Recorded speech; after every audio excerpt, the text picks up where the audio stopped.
5, 4, 3, 2. Welcome to Revolutionary Speaking. My name is Rashad Barber, your host, and today I'm having a discussion with David Williams, who is a retired radical librarian, as well as Carl Sack, who is a grad student at UW, who also is a radical environmental social justice activist.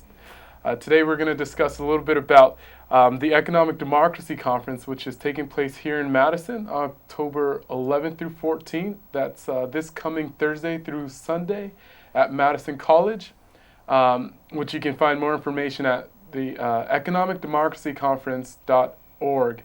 And Carl Sack and David Williams are actually presenting at the conference. They're going to be giving a workshop, and maybe we'll get a little bit of information. What is this workshop that you two plan to present on this year? I don't have the title exactly in front of me. I should probably have brought it, but it's a vision of a deep green sustainable economy. Okay. And Carl and I are going to each present, I would say, a variant of what our own visions are. This deep green economy, are you referring to what it would look like here in Madison, or are you taking more like just broad term of what the ideas of a deep green economy?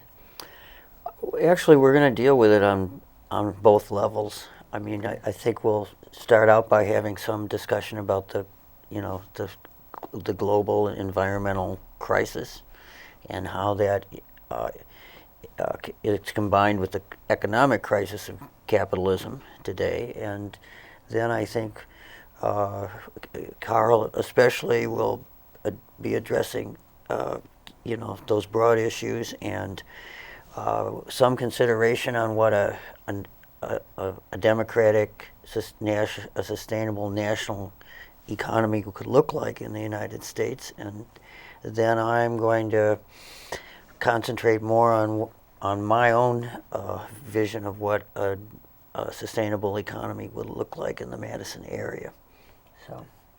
So if I have this correct, you're going to bring in some of the data for the workshop, Carl? Well, I think my piece of the workshop is looking at things from a national and a global scale, really, in terms of what the crisis is that we're facing for the planet that has been created by the system of industrial capitalism that we've lived under for the last 200-300 years.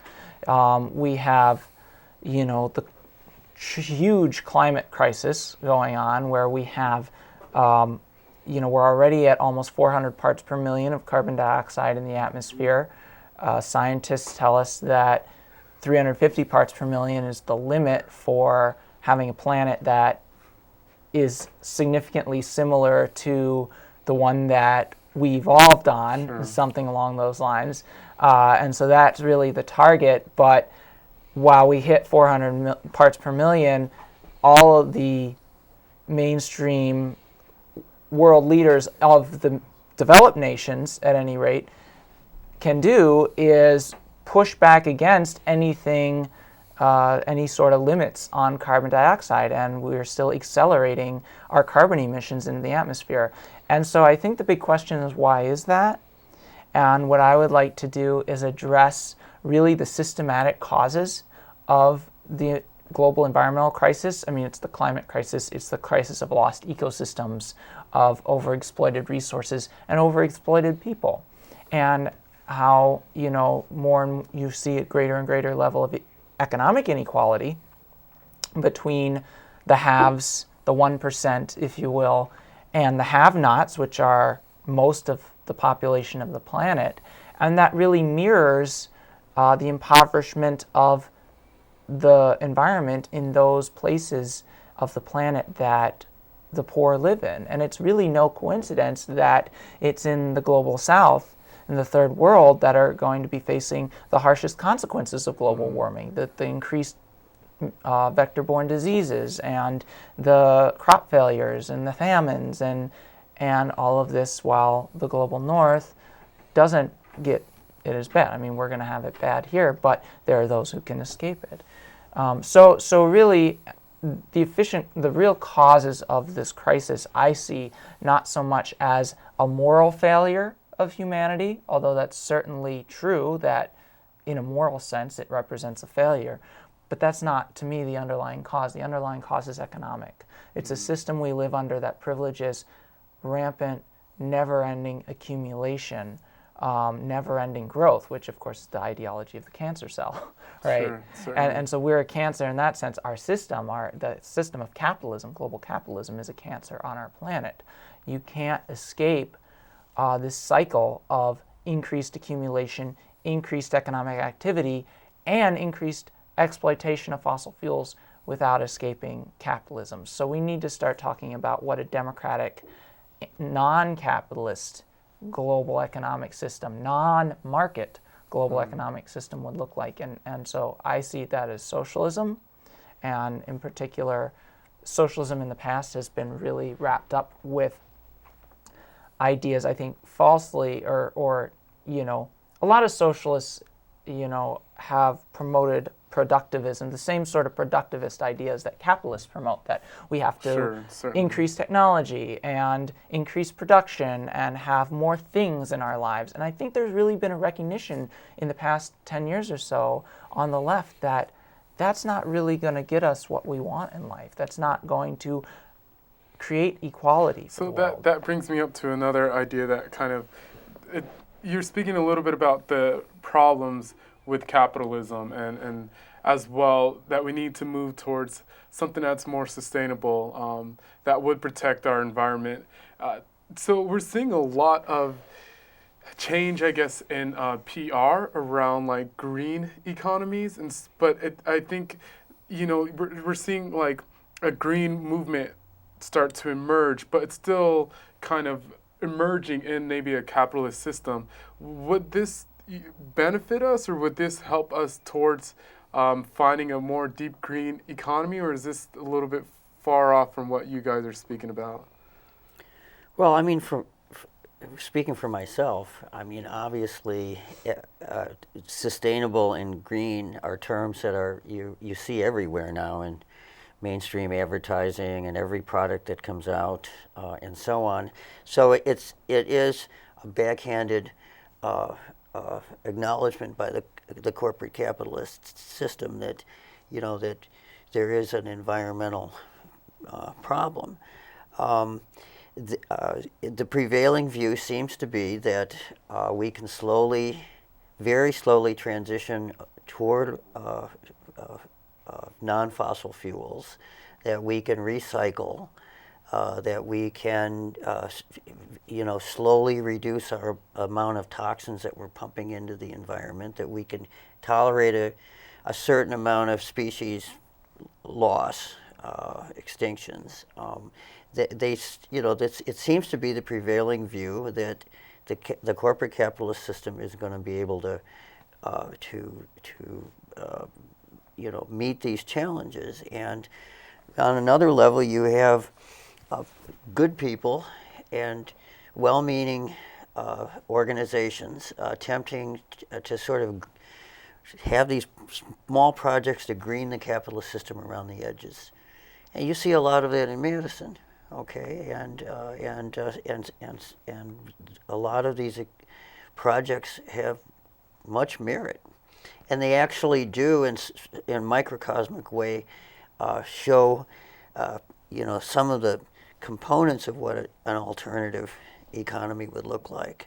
But I think that we're going to go through a prolonged crisis and perhaps a breakdown of the corporate capitalist economy and the other institutions before we really implement on a large scale the kinds of things that Carl has been talking about. So I'll just give it to you in a moment, but I like how you guys you've already kind of tied how finding a deep green economy, but even just the sustainability movement, how it's so tied to the issues of economic democracy and why it's relevant towards this conference, and getting a whole new economic system that is more democratically, that is run democratically, has more participation of the people, but doesn't include capitalism or the market economy.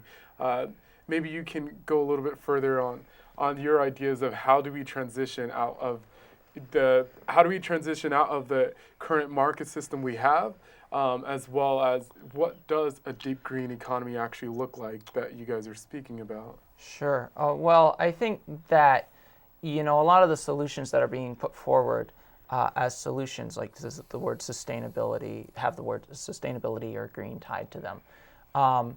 It's not to say that, like, I agree with David. It's not to say those projects don't have merit, but on a very small scale, while on a small scale, we're seeing projects that maybe promote efficiency or green technology on a large scale, on a global scale, which is the scale at which our environment is, right? We're tied together on a global scale. Which we don't see very often. Yeah, we miss the forest for the trees, We're right? so hidden, like, from the reality of most of the world. We're even hidden from most of the reality within this own nation. But continue. So you can't go and plant a garden. I mean, yes, you should go and plant a community garden. You should go off the grid, if you have that ability. If everyone in society went off the grid tomorrow, we would have some sort of crazy disaster. But, but you can't say that those actions alone are going to transform society because they're not. It has to be tied together in a larger system. As a whole, our capitalist society is accelerating the use of fossil fuels, accelerating the exploitation of resources, accelerating mining and destructive practices like that. And in terms of how to transition away from that, it has to take an approach. First of all, we have to rely on movements from below, from the grassroots. We have to rely on the labor movement, making alliances with the labor movement. And I'm a union member. I'm a member of the Grad Assistants, the TAA, the Grad Assistants Union at Madison. And so, I would hope that, want to build strong ties to my union brothers and sisters, not just to push for better wages and working conditions, but to push for environmental and economic transformation. I mean, ultimately, the idea of socialism is that it's the working class that is going to make change in society, and so we have to organize ourselves from below. In the Global South, that's happening. In the Global South, you have mass movements. We saw it in Copenhagen at the climate conference in 2010, a huge groundswell of opposition to watering down agreements, a demand from the Global South for climate reparations and climate justice. That is, that the North, Global North, the economies, the corporations, the countries that have the money need to start to equalize distribution of wealth by giving it to the third world to make investments in green technology, by technology transferred to the third world, and by capping carbon emissions flat out. We need a cap on all carbon emissions right now as a first step. So those are first steps, but to getting there, we need to support mass movements that are demanding these things. We need to support climate justice for the Global South. And David, maybe you can speak a little bit, and then we'll get to the books because I'm interested that you guys brought a couple books up. But can you maybe speak a little bit? What would a deep green economy look like here in Madison? What would it look like compared to what we have now? What would be the difference? Well, I think that it would be kind of a backyard economy, in the sense that I think that you would first of all have to organize food. Organic community farming on a large scale, not just in the city of Madison, but throughout Dane County and south central Wisconsin. Some of this would be small family farms that have managed to survive the agribusiness, behemoths in our industrial agriculture economy. A lot of it would be cooperatives, okay? And I think that we would have to concentrate on food growing and the preservation of what are going to be increasingly scarce freshwater resources. Okay, remediating the soils that have been turned sterile by the use of fossil fuel fertilizers and pesticides and farming methods. Then I think we would have to set up local manufactories, small factories, to produce many of the consumer items that you won't be able to get in your car and drive to the mall and buy the stuff So sent from China. most of these things are locally produced, is what you're saying. Right, So you're talking about creating a local economy, right. which I think is, yeah, that is, I think that is like what is necessary to really kind of address capitalism, which is very much brought on exploitation, and it doesn't allow the real development of local economies. Now, there has for, 100 years or more been debates within the socialist movement over how a national economy should be structured and governed. We did have the examples of the previously existing socialisms of the Soviet Union, and we still have China, Korea, Vietnam, which, as Carl has aptly described it to me, state capitalist economies run by Stalinist bureaucrats. So then the question is, how does a local interact with the regional and the national in an alternative model for the United States? I like to call myself a decentralist socialist, and that could seem an oxymoron to some, because they think of a democratically planned, centralized national economy.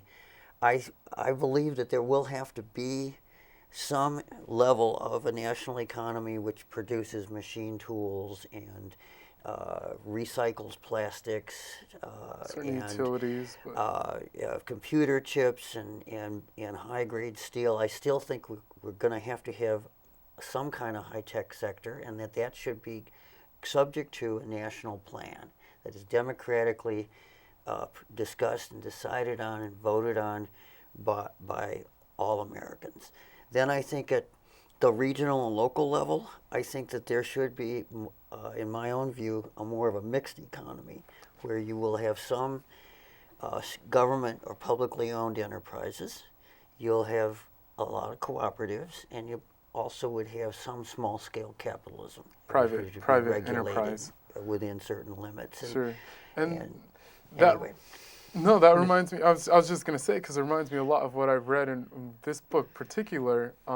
Maybe you guys can speak about the book. So this is a book, I think it's titled After Capitalism, and you can explain it better than I can, but I just wanted to give a plug, because Dara Mahesh Fernanda, who's the author of this book, is actually one of the presenters at the conference. So we'll be seeing him this Thursday at Madison College. But maybe you can share with us what are these books you brought here, and why do you think they're relevant?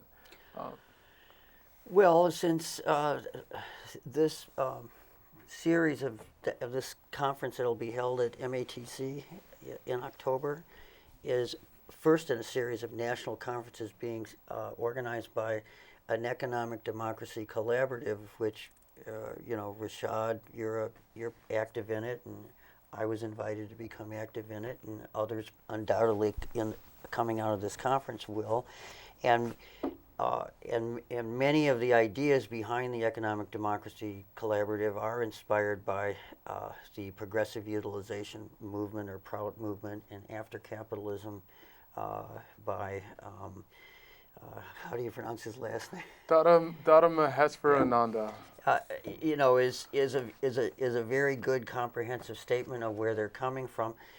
There will be other people with other points of view.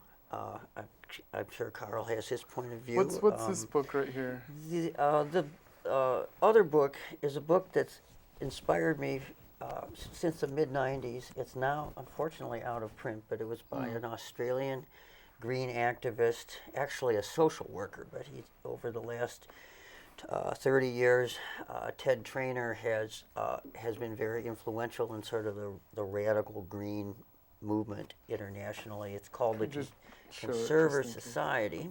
Ted Trainer. Okay. Ted Trainer, and he also writes occasionally for a journal called Synthesis Regeneration, which you can do a Google on it and go to their website. It's published out of St. Louis by Radical Greens, and I will have copies of the. I give away for donation back copies of the journal. In the part of the workshop that I'm presenting, I'm going to reproduce the chapter in here called Building Highly Self-Sufficient Settlements. Okay. Because that is the closest I've seen somebody come to actually concretizing, what a deep green sustainable economy would look like, in our backyard. Sure. So.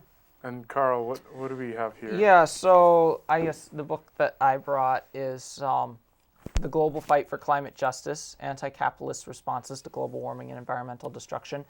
It's a compilation of essays edited by Ian Angus, who's a Canadian eco-socialist. He's a really great writer, this is a volume full of essays from lots of different writers, from statements from Via Campesina to Fidel Castro to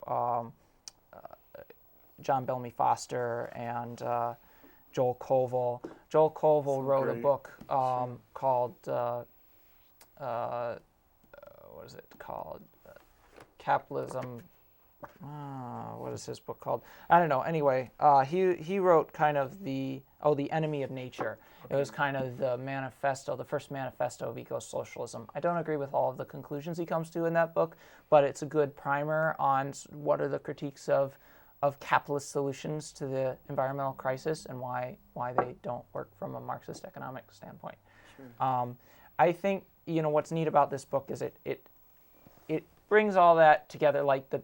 It has, I think, a chapter or something from that book, and it has stuff from Marxist ecology, from John Bellamy Foster. It has current events and history and thought, up-to-date thought of eco-socialists. And so it's a great primer for what eco-socialism is, what's wrong with capitalist solutions, what's wrong with greenwashing, and all that stuff. So it's a book that I keep on close at hand on my bookshelf regularly. Global Fight for Climate Justice. For climate justice, yeah. And maybe you guys, what do you guys know what day is your workshop? Friday afternoon at 3:30. Friday, October 13th, from 3:30 to 4:45. Okay, so keep that in mind. Friday the 13th. This Friday the 13th, they're gonna use their Wait, I think Friday it might be powers. It's the 12th. It Oh, might I be. Friday guess the it's 12th. not so exciting anymore. But still, come out and see both David Williams and Carl Sack as they speak about moving towards a more local green economy. And I always like to ask this question towards the end of my show because it brings up different answers. And there's reasons why I chose the title Revolutionary Speaking, but it means something different to each person. So maybe can I have each one of you guys give a short your analysis or your thought of what does revolutionary speaking mean to you? Boy, that's a great question. To me, I think the word revolution's thrown around a lot. When Ford comes out with a remodeled car, it's a revolution. No, a real revolution would look like transformation of society. And so to me, speaking revolutionarily or revolutionary speaking would be not fearing to go outside the bounds of polite mainstream discourse, not being afraid to say something that could get you labeled not pragmatic or not realistic, because the only way we're going to transform society is if we have visions for what we really want our society to be that don't fit in the box of what it is today. Certainly. There's very little else I could add to Carl's excellent formulation of it. Since many people will be seeing this, after this broadcast, after the conference, I think we should maybe before. provide maybe provide some contact info for how people can. Well, I'll reach and give follow him up with us. conference info, but All right. so All right. so but you don't have any terms or anything else to add to that?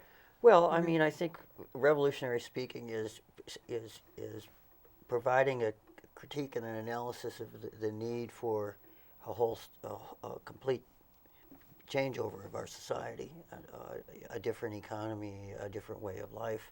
I think also, though, since we're not yet in a pre-revolutionary or revolutionary moment, I think it also means carrying out, reasoned, energetic, grassroots education.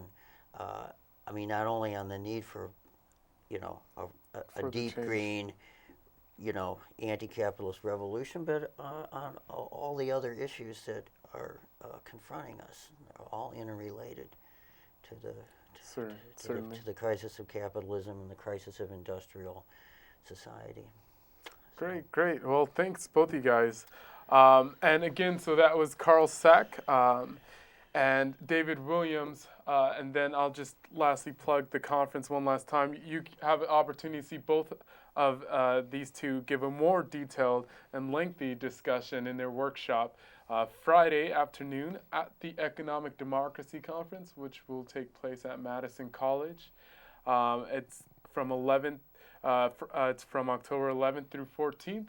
And to get more information, please visit our website, which is economicdemocracyconference.org. Again, that's economicdemocracyconference.org. Thank you for viewing and Revolutionary Speaking. Thank you, Rashad. Thanks. Sure.